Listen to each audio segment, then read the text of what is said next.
Welcome to Conversations Live. For more than a decade, we've brought you the best in books, entertainment, celebrity interviews, and current events. When the movers and shakers of the world have something to say to you, they say it to us first.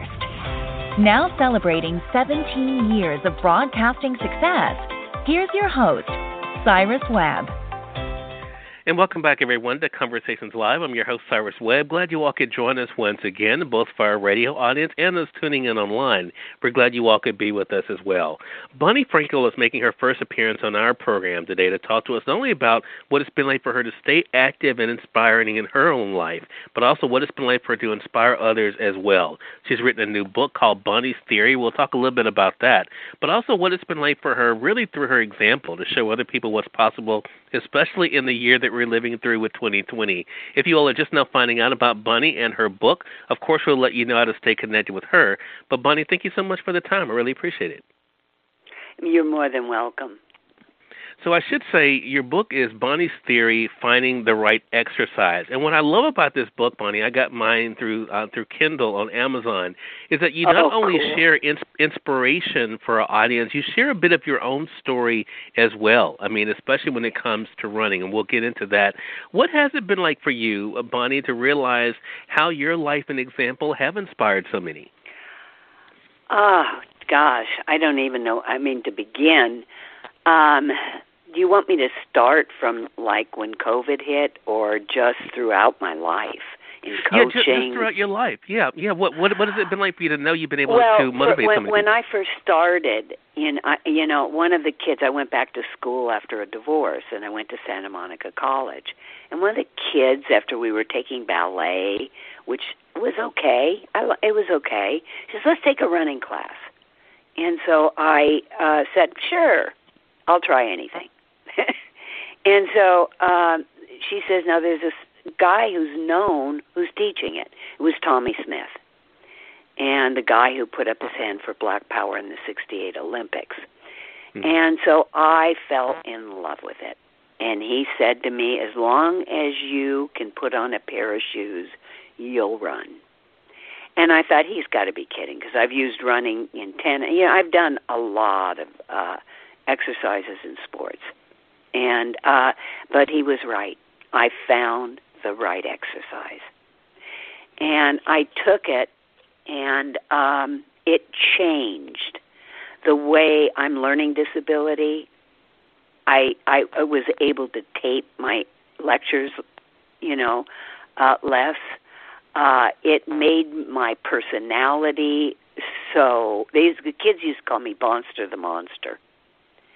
And after I took running and integrated running into my life,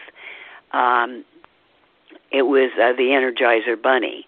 And it just made a difference in my shape, what I ate. And I would say to Tommy, look at my fit. Not that I was not fit. Emotionally, mentally, spiritually, physically, it changed my life. Now, how could one activity, when I've been active most of my life, do that? And so that's what got me to research. With COVID, taking it all the way through, I never stopped, because I went out in the fresh air. We have a trail. I live in Torrance, California, and Entradero Park is a wonderful place to move. And the first thing when you experience such grand uncertainty, and this is history making. Actually, the Defense Department, one of the ladies that works there calls it the election infection. But I took myself right out, and I inspired people to do my runs in trails. The baseball fields were closed, which is usually I can go there. But I found a little patch where there's a trail, and I just kept running into people, took my little dog who loves to run like crazy, and inspired people, because they would say that to me. You inspire me to move. And I did it with distancing and no mask on. because you have to get oxygen in. And so that helped with my fears. Also by journaling, which I think everybody should do, because it builds your immune system, which you wouldn't think, but you're expressing your emotions. So I generally journal, but I also journal what my exercise, what I've done. So it's documented. But, I mean, it when I coached, going back and forth in my life, when I coached kids, when I coached Loyola Marymount University, I saw that some of the kids were not doing the right exercise. And I thought, what is that? So I researched. But anyway, I'm jumping around a lot because there's you gotta find the right exercise, and that becomes your best friend.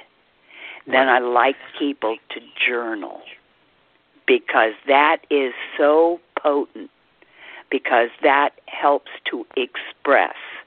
So, for example, if somebody was to have surgery, like I did, I've had many, and I would, if I couldn't exercise, I would journal to express emotions you let out, and that happy endorphin kicks in when you move. Now, when you're recuperating from like being sick or having surgery, journaling is your best friend.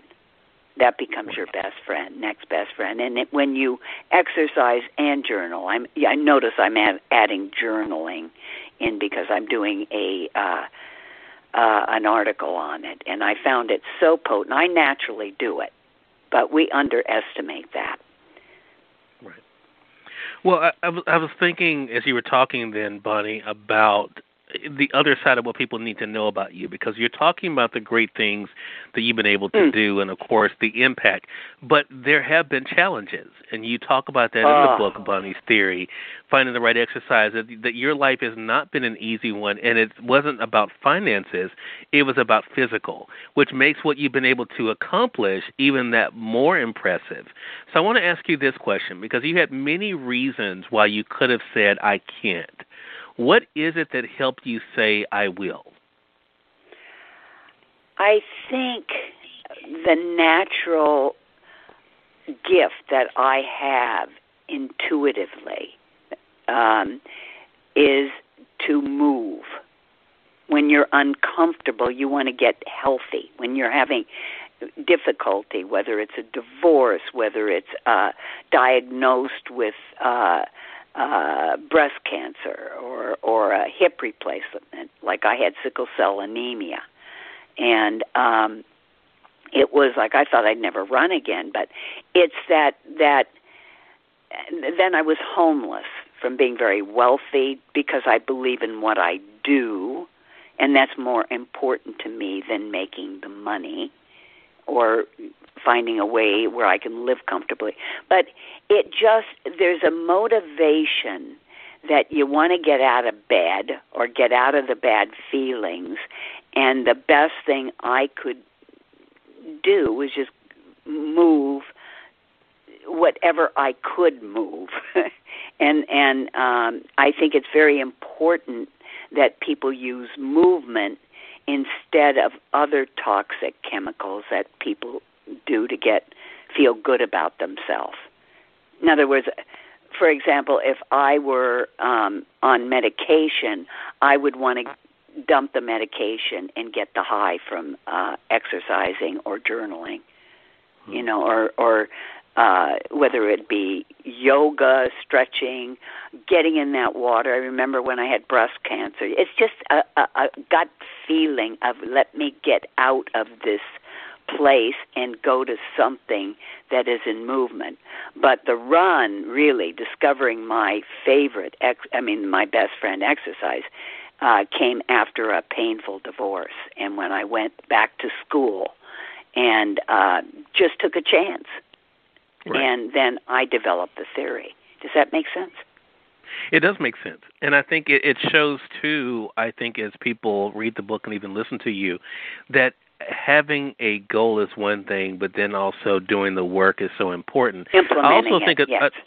Another component to your story, Bonnie, that we find in the book is that even though you had these big goals for yourself, like the Olympic trials, that it wasn't just about you. I want to read what you wrote in the book, and then we can talk about it. You said, my continued quest to go for the gold became a daring priority. I wanted to be a role model to inspire others to pursue dreams they only dared to dream. I wanted to show them that it was the process, not necessarily the goal itself, that was important. Process would take one to be on a better place in life or open doors that they never thought could be open, even if you didn't accomplish the goal.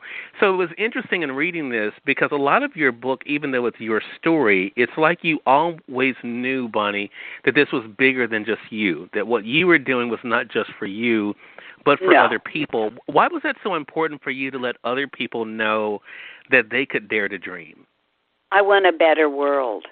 I want people to not have regrets that they didn't try something that they wanted, that they felt that they could do, or just for the experience of doing it. For me, I never had this dream of being an Olympian. I mean, I must tell you, that was never a thing, a dream of mine. Tommy Smith said to me when I ran, "You're going to be the next George Foreman of running," because George Foreman went back when he was 46 and, knocked out somebody or whatever. But he went back to boxing. And I never thought about it, but I had this talent that I really didn't think much about. I didn't have an ego. My ego wasn't there about it. So I think that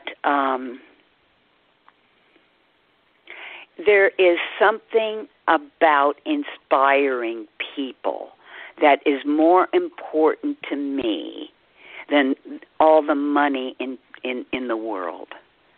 There is something to make a better world, to see a world function. And it starts with movement because it clears out the inside, the daily stuff. The moving the body helps the brain function emotionally and mentally and spiritually better. You become a better friend. So I really did it to inspire people. Now, when I didn't reach the goal, if you know my element, I was not happy. Now, John Carlos actually finished my career, and I would have never done something that I didn't think I could do. And John Carlos would never have and people would not have coached me but I had one, problem after another, and I still kept going. And it just is to inspire people. I think when I was at Loyola, I took Policy of the Aged, and it really changed. I think school education is so important. Actually, that's where all my money went when I divorced, is schooling. I was surprised I could get a college degree because I had so many learning disabilities when I was a young kid and didn't know. And when I coached Loyola, I wanted to have a class for people that had learning disabilities, but they wouldn't let me do it because I think it would have better when you have learning disabilities, no matter what they are, by movement. It really helps because we're so nervous, we're so anxious, that it calms it down, and then you go right into your studies. But it's just to inspire people, and I know exercise does so many wonderful things. But, yeah, I was disappointed about not making the Olympic trials because I had that talent. Being a world-class masters runner didn't much matter to me. It was going beyond. to show people that whether it's in their art, in their relationship, whatever it is that they want to do, but it is the process. It took me forever to forgive myself, truthfully, for not qualifying. Wow. But that's timing. Well, we're talking about in a figurative way, Bonnie, your story, I think, shows people, too, the importance, as I said in my introduction, of not giving up, continue to move forward. And even as you wrote in the book, even if you don't reach the goal, the important thing is to never stop. Is that kind of the message you hope people take away from not only learning more about you in this book, but also learning more about themselves? Absolutely. Because if you don't try, and if you fail, even I learned the lesson. It took me a while. And because we're human beings, we make, if you don't, your best success stories are people that have many failures, as we call failures. I kind of call them growing lessons, that, you get smarter or you get wiser. And, Tommy Smith used to say to me, when you think you know everything, you know nothing. And it just from him, the timing of hearing that, and he was right. And at that time, I was coaching Santa Monica High, help coaching them and running with them, competing with them. And Pat Cady, who was a tremendous coach and teacher at Samo High. And I remember bumping into Tommy because Santa Monica college track they couldn't use, so they would bring their elite. He would bring his runners over to Samo High, and Pat would say, "Sure, use our track." And anyway, I got lost in my thought because there's so much history in what I've done.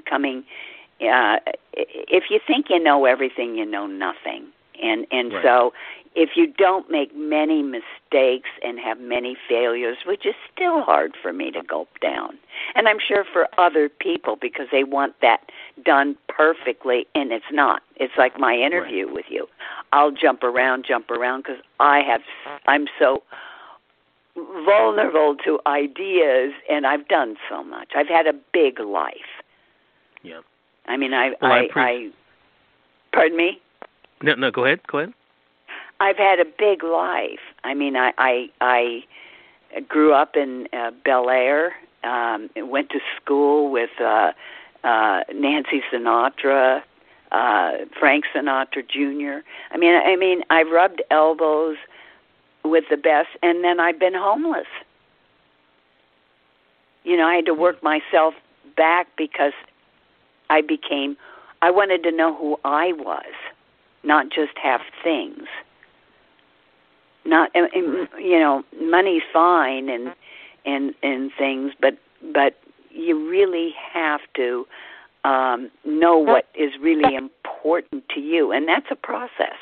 And exercise opens up that clear thinking. And then, of course, journaling, documenting how far you've come, what you've done. Then you start eating better. You don't even think about it. You don't get on the scale. Your relationships become better because you are changing. And then you don't, you sleep better. You're just a better human being. And I see that happening where I'm at. People adopting dogs where they didn't, people walking where they wouldn't. They may wear their masks, but I like the social distancing. But even when this does pass, and it will, you'll have a post-COVID, I just think people will continue. And I'm hoping that people were exercising even before this and didn't stop and continued through the uncertainties of the world that we have today. That's right. Well, I think the not stopping is definitely the important thing. Again, everyone, Bonnie Frankel has been our guest. Her book is Bonnie's Theory, Finding the Right Exercise. It's available through our friends at Amazon.com, both in print as well as a Kindle edition as well. You all can get it from there. Bonnie, this has been a pleasure speaking with you, but how can our audience stay connected with you? They can go Facebook. I think I'm on Facebook. I am not the best social media person. I am the one. Because if you bump into me, that's where you get the most out of me. But they can reach me through my website, BonnieFrankel.com, or Facebook, Bonnie Frankel. That's my website, BonnieFrankel.com, and Facebook I'm on, so they can reach me through there. Okay. And we'll definitely, for our online audience, we'll make sure that we link up the website for them to be able to visit there to get more information about you, and also they can find out more information about the book there as well. I do appreciate it, Bonnie. I really do, and looking forward to speaking with you again. I would just adore it, and just thank you so much for having me. Oh, it's my pleasure. Definitely my pleasure. And we thank your audience for tuning in to another great segment of Conversations Live. Until next time, I'm your host, Cyrus Webb, saying, as always, enjoy your day, enjoy your life, enjoy your world. Thank you all for choosing Conversations Live. Let's make today amazing. Take care.